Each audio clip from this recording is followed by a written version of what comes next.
nandito kami sa Vancouver, Canada. Tapos papunta ulit ng Alaska. Dalawang cross na lang kami doon, tapos LA na kami, Hawaii. Makikita natin, dito sa Vancouver, Canada tayo. Yun nga lang, hindi ako nakakalabas gawa ng IPM ako. Sayang.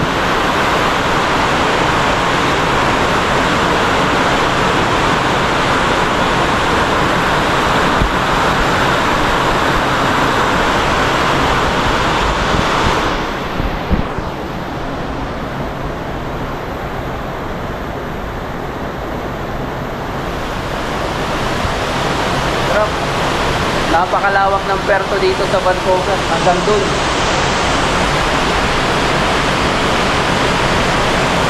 Tapos meron pa yun sa kabila. Ayan, makikita natin dyan. Yun sa kabila. Napakalawak. Yun nga lang, sayang di ako nakakalabas. Gawa ng import maling ako. Hindi nakapagpamasyal. Saka loading day. Kaya 50-50 talaga makalabas ako.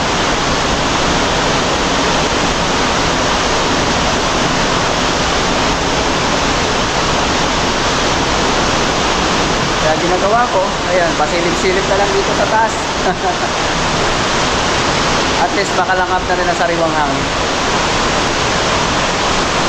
Ito nakikita natin na yan. Yan yung Viking Orion. Balita namin dyan, maganda daw sahod dyan sa galing. Mas malaki daw dito. Yun lang ang balita, ha? So tomorrow, CD kami. Tapos Skagway. Tapos pabalik na ulit dito. Skagway, tapos Juneau, Ketchikan. Balik na ulit dito sa Vancouver, Canada. Pagkatapos noon, isa na lang. Yun na yung tawid na kami ng LA. Tapos Hawaii na ang biyahe namin. 5 araw city doon. Kalaban namin doon alon.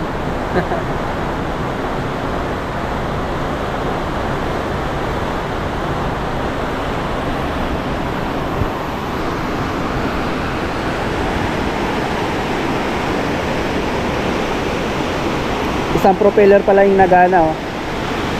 Kasi pag dalawang bula na yun dito. Ngayon, pinapandar, isa pa lang. Kumbaga, isang makina pala yung pinapagana.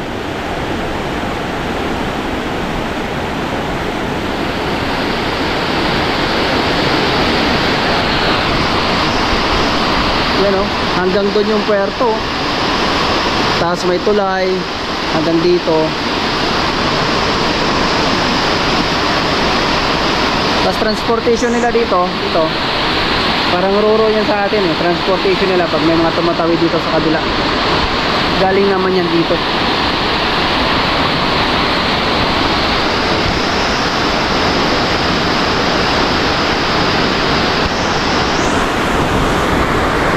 Ganda tignan ng mga naglalaki ang building.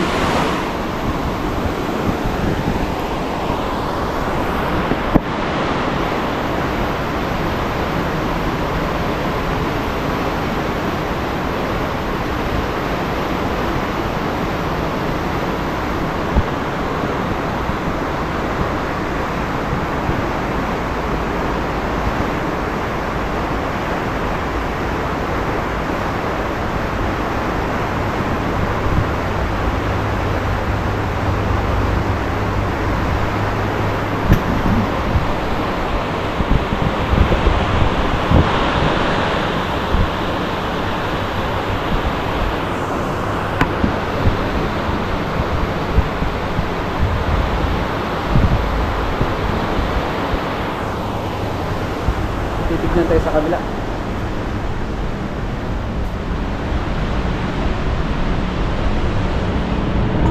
Ay, di natin naabutan. Ayan, airplane.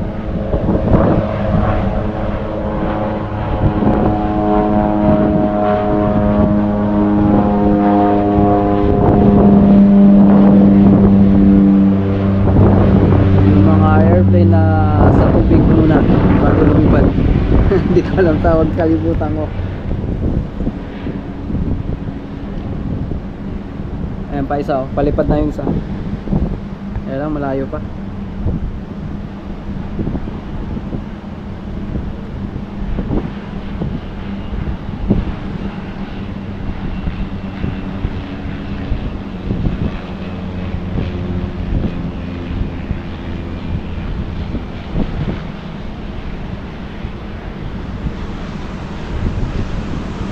Ganda ng view dito.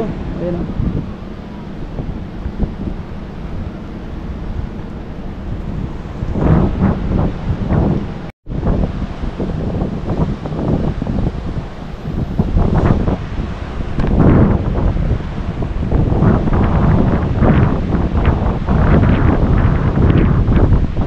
Ang dami dito mga naka-anchor na mga barko.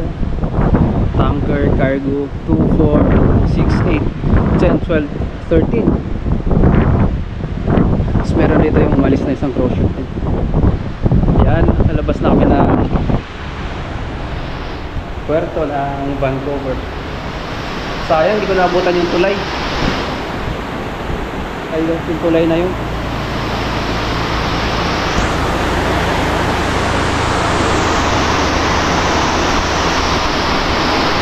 Dito sa gilid, ayun, mga puro condo. Kaya yung tuloy, di natin naabutan.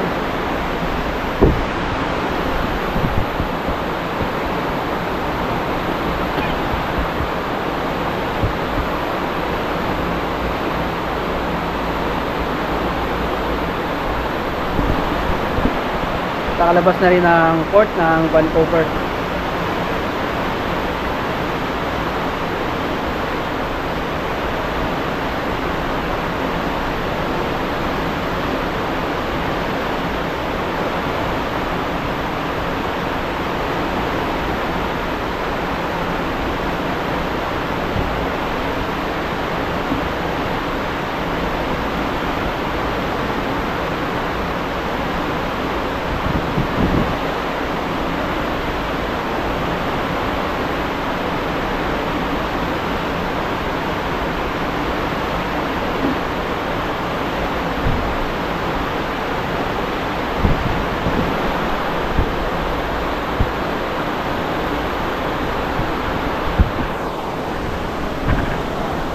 Starboard side naman tayo titingin.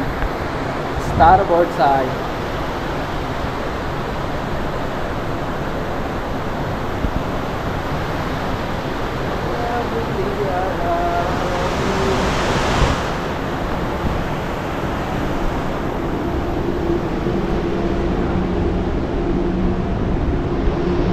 Hello. Yan, nasa starboard side tayo. Nice one, sir. Thank you.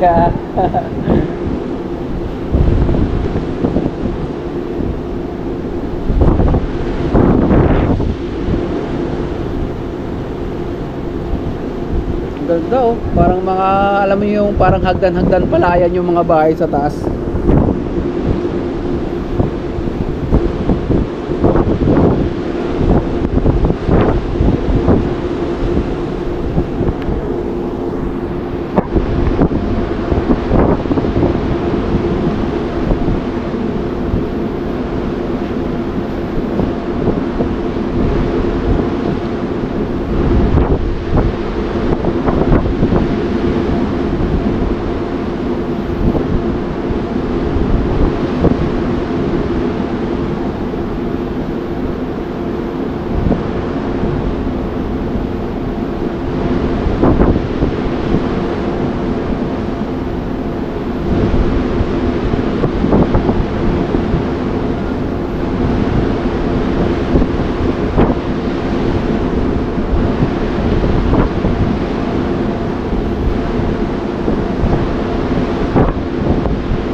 kami nakakalayo na dun sa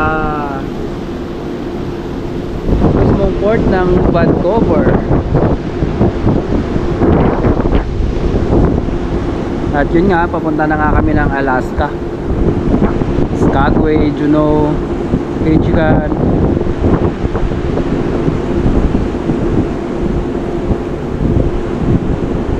Tapos Vancouver ulit.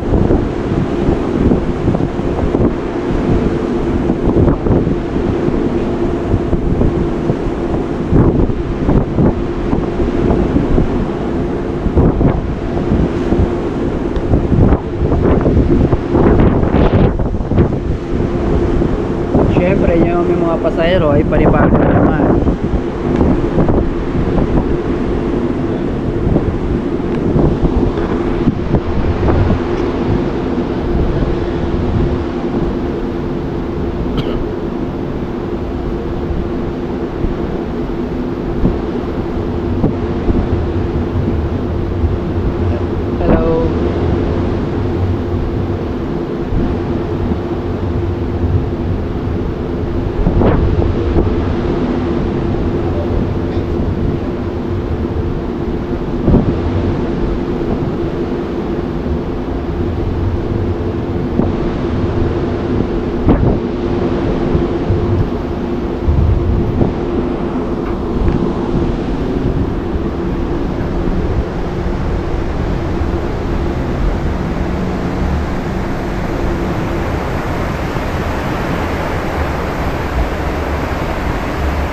Ito lang buhay ng isang crew dito.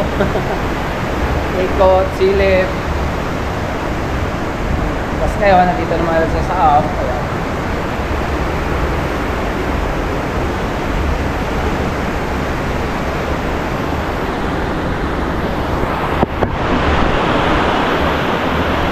Ganun lang ang buhay namin dito. Tapos maya maya yun, kakain. Tapos out na naman sa trabaho.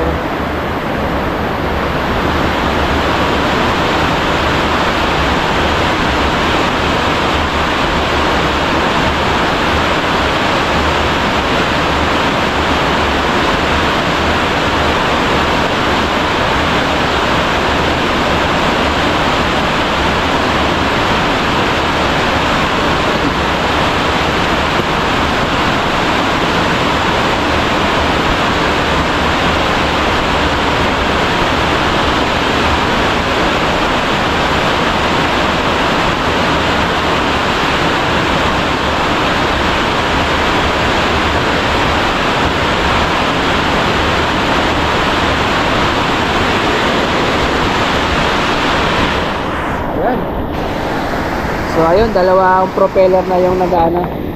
Dalawang propeller na yan. Makikita natin, dami ng bula. Yun. Nakagana lang na isa pang propeller.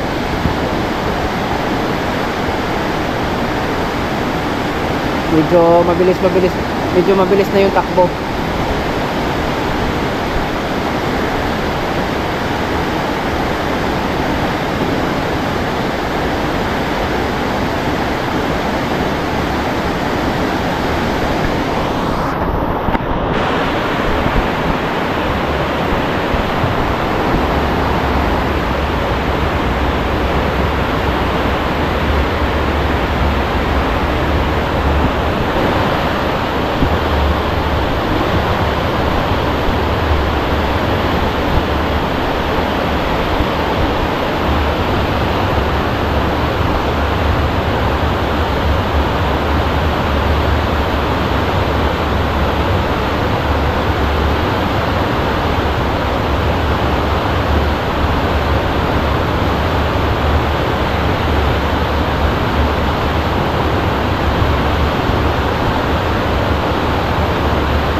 Ayun pala, no? So mamaya pakita ko sa inyo kung ano pa yung ginagawa ko pagdating ng alas 6 o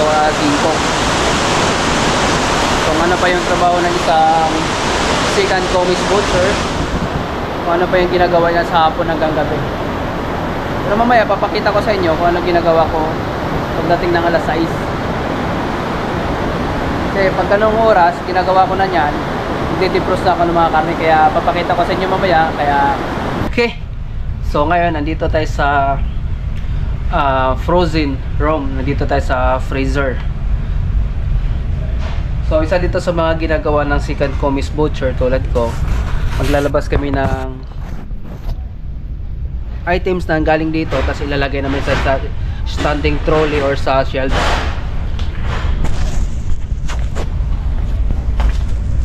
So ayun, lahat ng nakikita natin dito, ito yung mga frozen meat. Dito naka-segregate yan, hindi yan pwedeng pagsamahin. Yung doon banda puro lang yung lamb dito, tapos dito naman beef. Ito naman beef, tapos dito ayan, makikita natin to, ito naman yung pork. Tapos dito sa side na to sausage, tapos dito rin sausage. Ayan.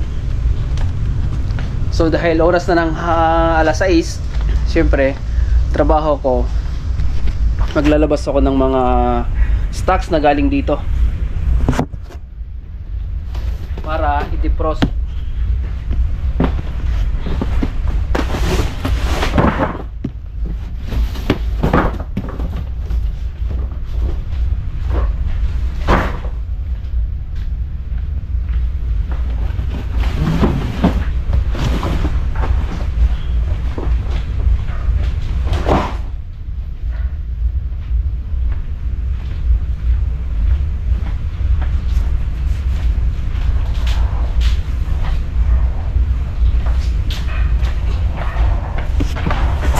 Tapos parte sa dulo, ayan, dito naman nilagay yung veal. Ito, itong side na to, veal ito lahat.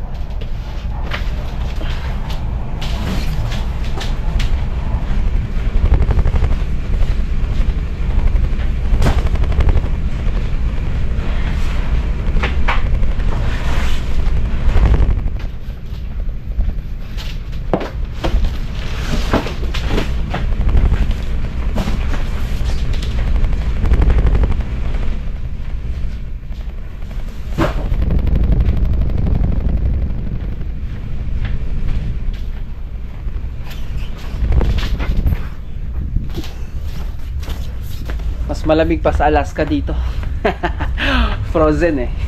Normal. Yan, tapos kukuha naman tayo na nandun pala sa kabila yung itong tinatawag na Virginia ham.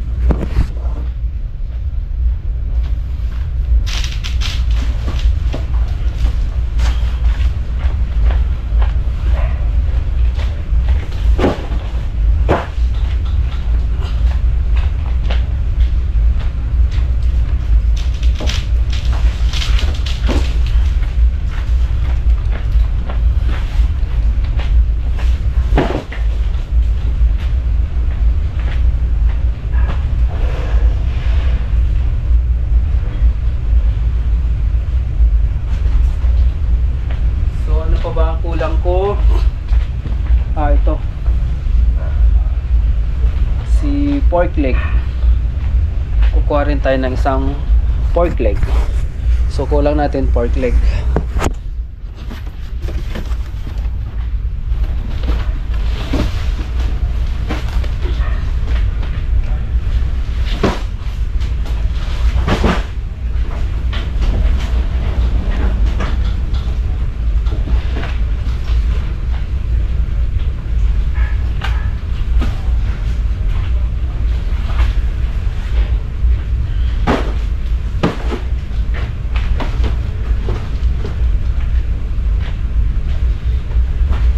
Kaya tara, dadalhin na natin sa defrosting room.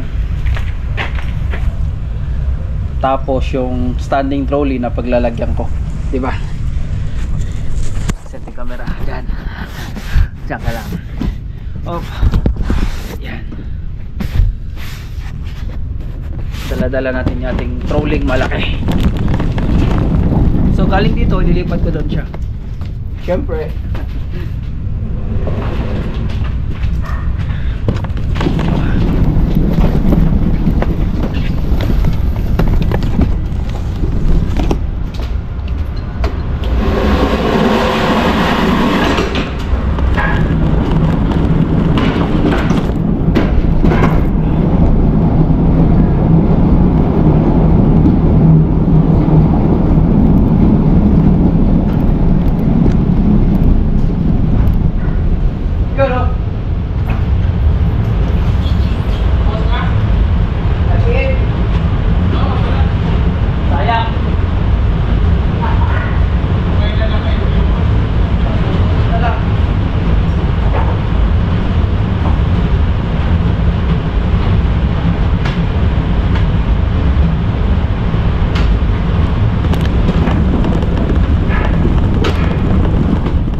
Ayun, andito na tayo sa defrosting room.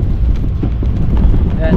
Makikita rin natin sa likod, puro boxes. Napakarami, di ba? Woo!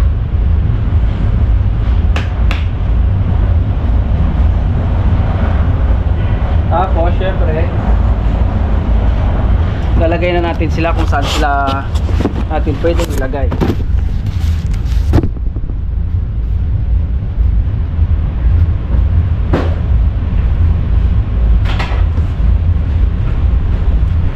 Tapos dito sa defrosting room, kailangan din siya na nakahiwalay. Lahat dito beef, tapos yung dito sa kabila pork.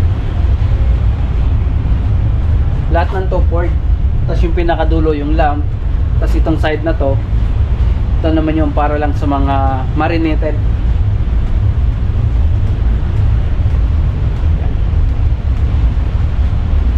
Siyempre umpisahan natin yung tenderloin na ilagay natin dito. Ayan, ito yung ilagay ng mga beef, tenderloin, rib eye.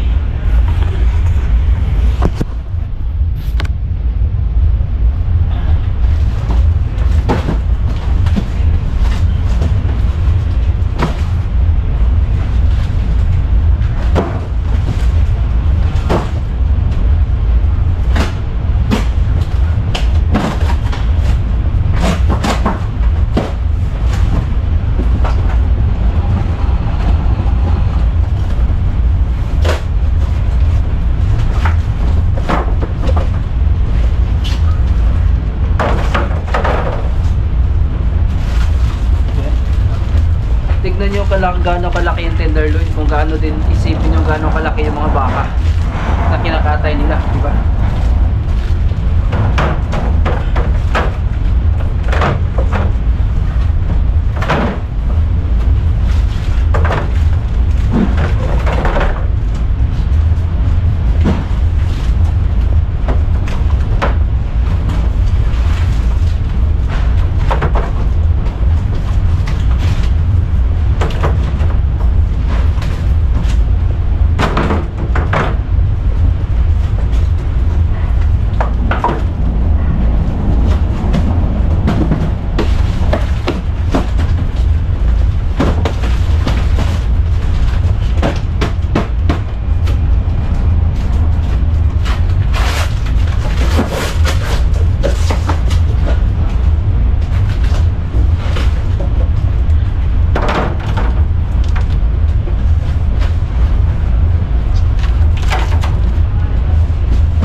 Rib eye boneless.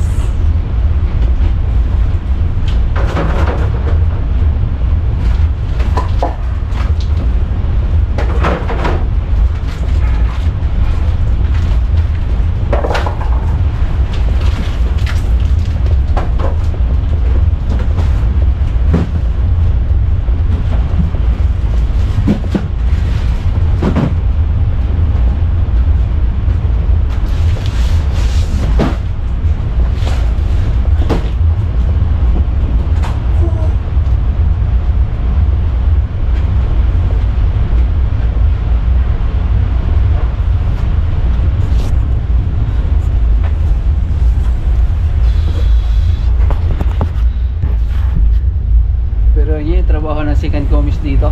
Ayan. Tapos kuha tayo ng ano, standing trolley na makukunin ko. So ayun, meron na tayo ang standing trolley. So ito yung tinatawag natin na standing trolley. Yan. Maglalagay rin tayo mga karne dyan para mas mabilis siyang ma-defrost.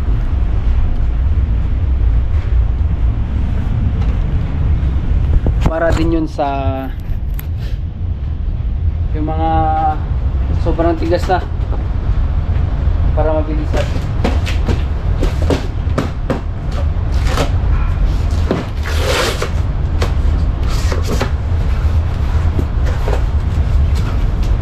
Virginia ham. Yan. Ito yung Virginia ham. Napakalaki. So Virginia ham galing siya sa pork leg ng baboy.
Dito makikita natin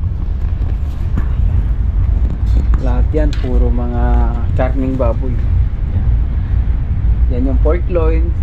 Pag may buto, yan yung tinatawag na pork chop. Tapos ito yung galing sa pork shoulder. Oh! Ha? What you need, man? Aaron? Check from the vegetables. Check in the vegetables. Tapos dito sa likod ko, ito na yung mga lamb. Yung lamb leg. Yan. Lamb leg. Tapos yung lamb rack. So lamb rack, kung sa baboy naman ito yung sa baba niya, ito banda, ito yung sa bandang belly. Tapos ito yung sa pork chop. Yan. Tawag sa kanya lamb rack.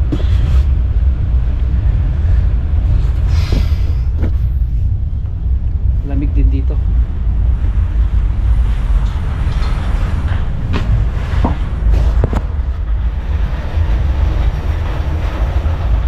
Uy! Ano mo?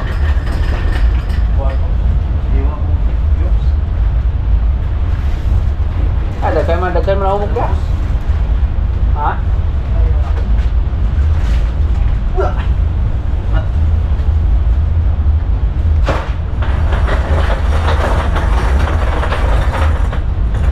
Dagkan mo na humog. Long stick na wala yung may dito sa long stick doon. Ha? Long stick ko. Meron doon sa ano ah? Naubos mo na yan doon? Asa? Doon sa ilalim, mayroon pa yan doon. Wala na? Asa man? Ilalim yan. Ay, lalim na ni? Oo. Parang eh. Ha? Parang eh. Doon na lang? Oo. Ano eh, bawas na yung sa'yo. Yeah. Oo. Masaya yan. Sakto nga. Sakto nga na lang? Oo. Doon na.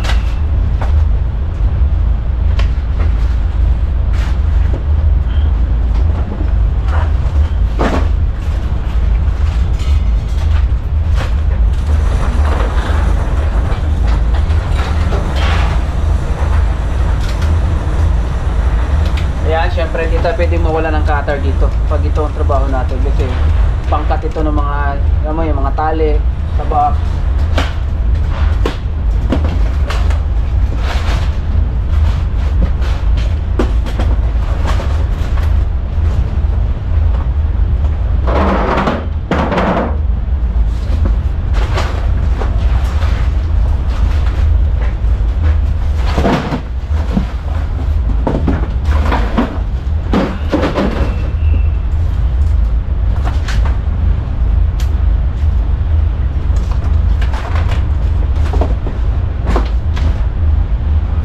yun lang mga boss, guys. At syempre maraming salamat sa suporta, maraming salamat sa mga nag-subscribe, like, and share. At maraming salamat din po sa lahat. Ciao!